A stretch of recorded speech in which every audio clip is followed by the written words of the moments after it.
Most parents are wary of the so-called heavy metal music.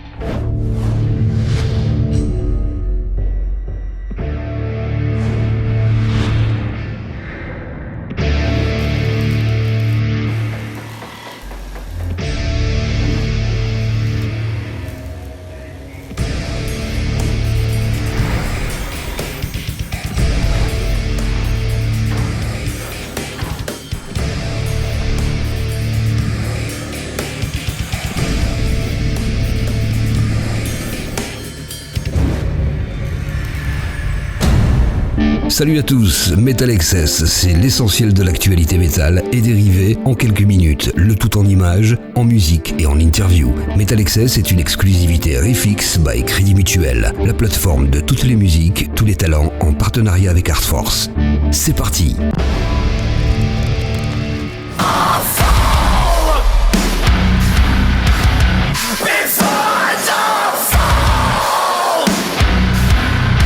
The Devil Wears Prada n'échappe pas au temps qui passe. Dans le circuit depuis déjà 20 ans, le groupe de metalcore originaire de l'Ohio signe son 9e album, Flowers, tout juste paru.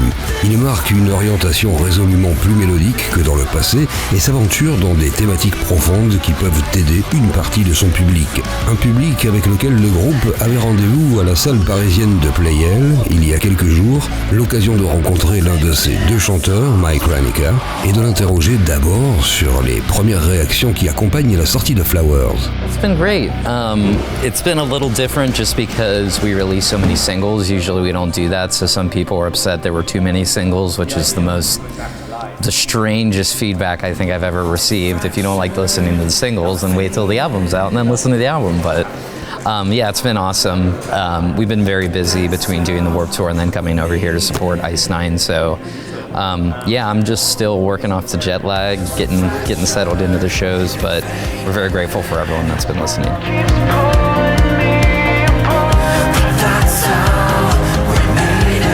L'album Flowers, bien qu'il paraisse plus léger visuellement et musicalement, est profondément émouvant, notamment au niveau des paroles.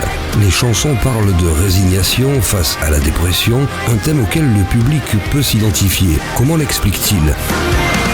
Yeah, I think a lot of the lyrical content just comes from Jeremy and John bringing their voices more into the mix. For the longest time, I wrote 100% of the lyrics, and I tend to kind of dance around things, or I like to paint a picture without really saying what the picture is. And these guys really have a way of just cutting to the chase, right to the heart of it, and saying what the picture is. And it's two different styles, but I think it's great within the Devil Wears Prada because it's different than what it has been. I think we thrive on trying to create things that are different and just, I don't know, not trying to rewrite the same story over and over.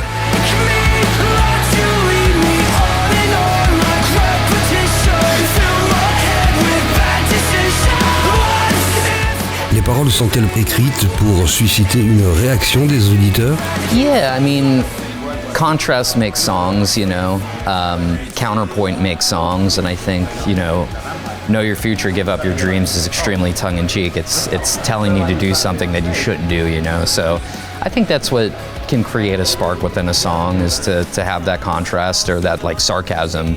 I think it can also kind of be humorous, and I like that in music, to have a laugh or, you know, a bit of a smirk within the lyrical content. Don't even care about it. No, it will all go wrong.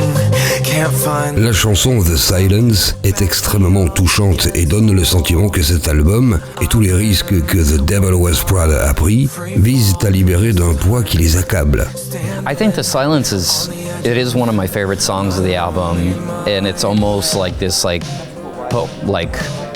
post-punk kind of song, new wavy almost. I don't know, you know, thinking about it, like when we started with that song, where it started, and it was more just like a rock or metalcore song, and then it turned into what it is. The thing that we kind of work by is just that the Devil Wears Prada can be whatever it is if it has Jeremy and I's voices on it, because that's what's been there for 20 years. And whenever I say it, it sounds like it's something egotistical, but it isn't. It's just like the branding of the band, and I think that's kind of what plays to the silence. And 10 years ago, not even, we would have been terrified of releasing that song for the feedback or what people are expecting. But I said it before, I'll say it again, managing people's expectations is a fool's errand, and we've grown beyond that, I think. I don't wanna be found. We write songs for people to relate to and for people to like, but at the same time, when we have something that we know is good, we're gonna do it. And when we're sitting around listening to the silence, we think it's a good song and it's something that should be on the album. So I don't know. It's like a push and pull kind of thing as far as wanting to please people, wanting people to like the songs, but at the same time, just not pandering or doing what people think they expect of you. I think 20 years in, we're getting a better idea of how to manage that push-pull or that compromise.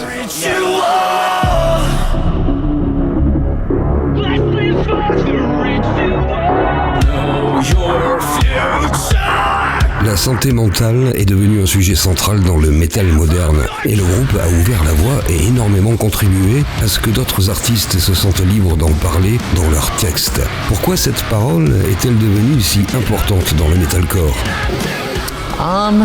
I think so much as someone that battles mental health issues every day and whatnot, I think it's something that's really helped me is putting a name to anxiety or putting a name to the symptoms I deal with.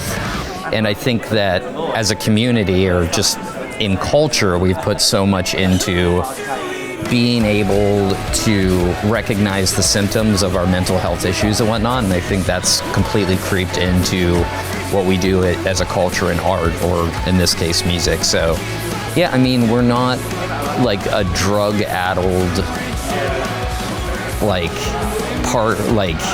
sleeping around with a bunch of human beings and whatnot. Like we're pretty stable and ordinary for the most part, and the thing that comes to the surface that we want to express is those feelings of discontent, or like, why am I not happy when I have everything I thought I always wanted, or why am I feeling panicky all of a sudden and whatnot. So I think it's just we've come so far and have so much further to go in terms of recognizing what it is that we have trouble with our mental health, and that's just seeped into metal and music generally.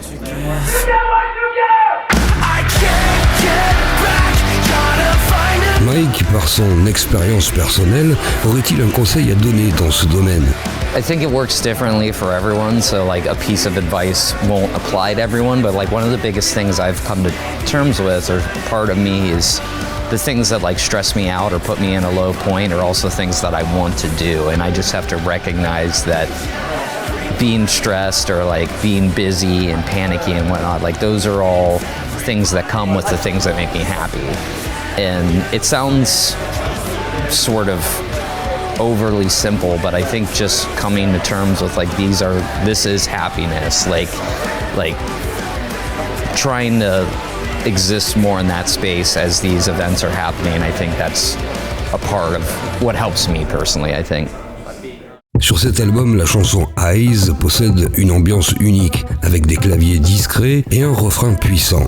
On sent vraiment que ces expérimentations électroniques leur ont permis d'aborder de nouvelles façons de composer. Yeah, Eyes is one of my favorites too. I think it brings so many components of the Devil Wears Prada all into one space.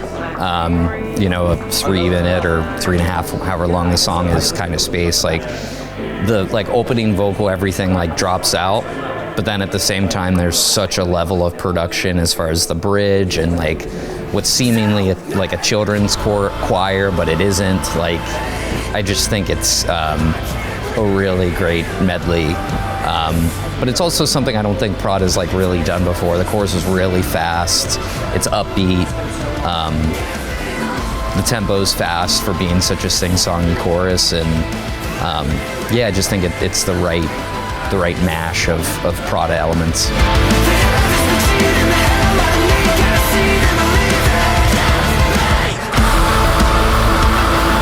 Ce titre marque aussi une rupture dans l'approche de l'écriture, surtout pour un groupe de métal chrétien ou labellisé comme tel à ses débuts.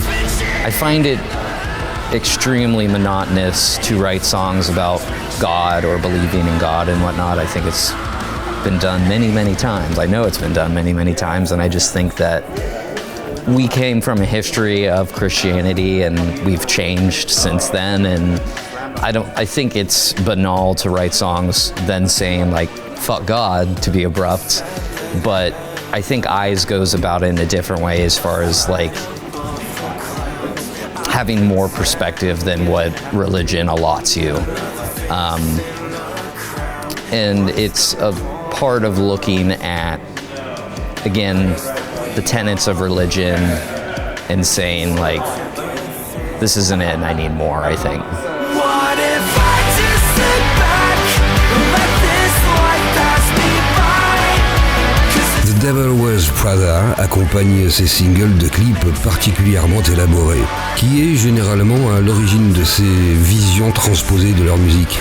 Our buddy Wyatt Clough did all of them. He shot the cover as well, the photograph, and Wyatt's worked with Beartooth and Silverstein, and he's become a good friend just, you know, coming together with us and being buddies of buddies and whatnot. And he's so talented. He's extremely curious and driven to create films. And yeah, I think we worked with Chris Commons so much on Color Decay, and now I just kind of feel like it's a little bit of a different era working with Wyatt so much as a director. And another thing is I feel like everyone hates their record label, and it sounds like I'm fake when I say it, but we love our record label, and our team over there is so fantastic.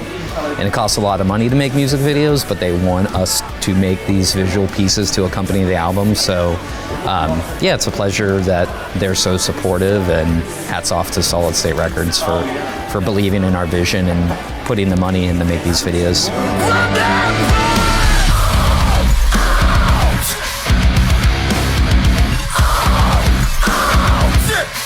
Quelle chanson de son répertoire restitue le mieux son humeur du moment? I'm not sure. You know, it's from records and records ago, but I think of like Worldwide because we sang about like Paris on that song. So More Nights in Paris, More Time in Stockholm.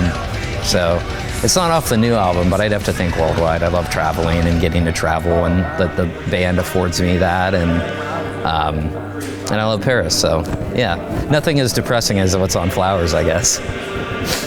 Lorsque Mike s'est joint à nous, nous avons remarqué qu'il était arrivé, un livre à la main, et nous lui avons demandé quelles sont donc ses lectures. So about 2 weeks ago, we were in South Africa, and the fella that was driving us around and whatnot, he's South African, and he gave me this book, which is like a young autobiography for a South African. It's been pretty educational as far as apartheid ending and still continuing in so many ways, and how their division in terms of racism is different than the racism you see, especially as an American. And obviously it's just as poisonous and horrible and toxic, but different in a way too. But I've read very little African literature, so not that, well, this is nonfiction, so, but yeah, about have it finished, and it's been very educational. I remember being in like Vienna and being like, oh, what's an Austrian writer I could like get into? And so that's another cool part of traveling, is finding more artists and whatnot. Same as like being in Mexico, going to art museums and finding new artists and whatnot. So just something I like to do and I like to keep up on. And yeah, if someone gifts me a book or gives me a recommendation, I try to read it or jot it down. Lorsqu'on achète la version physique de l'album, on peut noter qu'elle est dédiée à l'ancien batteur du groupe, Dave Shapiro, et l'agent Daniel Williams, décédé en mai dernier dans un accident d'avion. Quel est le premier souvenir qui lui vient à l'esprit lorsqu'il pense à eux? I mean, it was Dan's idea to start this band, and Dan and I weren't close the last number of years since he departed the band, but I know he was happy for the band doing well, and I know he was doing well in his career, and I was happy for him too. If he ever heard the album, I just want him to be proud. That's something that comes to mind with mourning the loss. And Dave was one of the very funniest people in the world, and he said very politically incorrect jokes, and there are so many funny ones that can't be said out loud. But I miss Dave so much, and he would always surprise us, and he would just show up at our shows unannounced, and I'd say the worst thing about 20 years in now is that I won't get to see Dave around, and I just miss him so much, and so many stories with Dave, like I wouldn't even know where to start. Le groupe a connu un succès éclair en France, mais en quoi l'album Color Decay a-t-il été le tournant décisif pour eux ici? I think, that was coming out of COVID and the pandemic, and I think it really lit a fire under us to be better and to set our sights north and just try to break through the ceiling that was kind of feeling like it had been established. Just getting into the pandemic and all the bad that it brought, it really came a transitioning point to where Jeremy and John also really brought their voices more into the conversation, managing and all the non-sexy things behind the scenes of the band. And we swapped management, and who we work with now is the absolute best, our buddy Paul, and is all the bad, and never want to go back to the lockdowns and whatnot.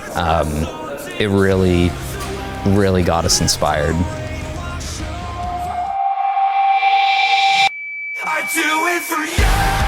Avec une carrière sur 20 ans, quels sont les moments forts que Mike retient par-dessus tout?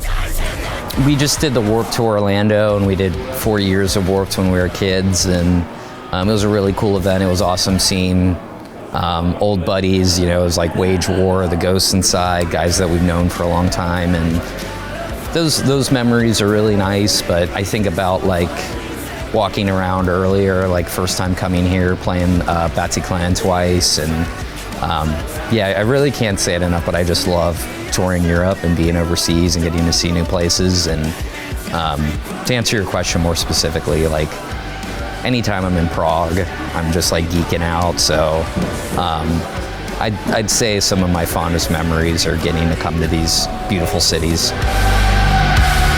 Yeah, everybody knows.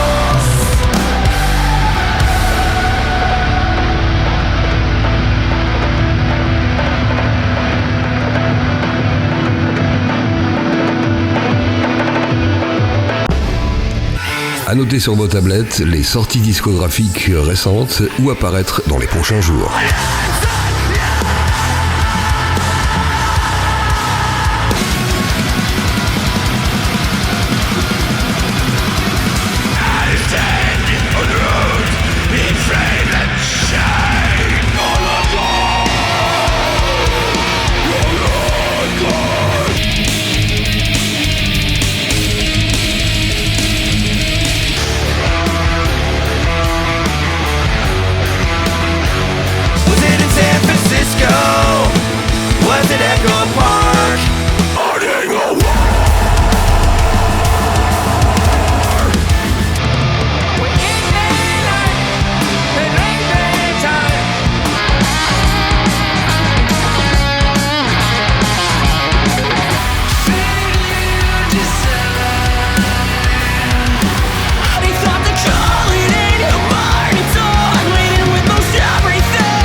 METALXS, c'est terminé pour aujourd'hui. On se retrouve dans 15 jours pour un nouveau numéro avec toujours plus d'interviews, de surprises et de contenus inédits. Un immense merci pour votre fidélité et n'oubliez pas de prolonger l'expérience métal sur RIFFX.fr. Salut!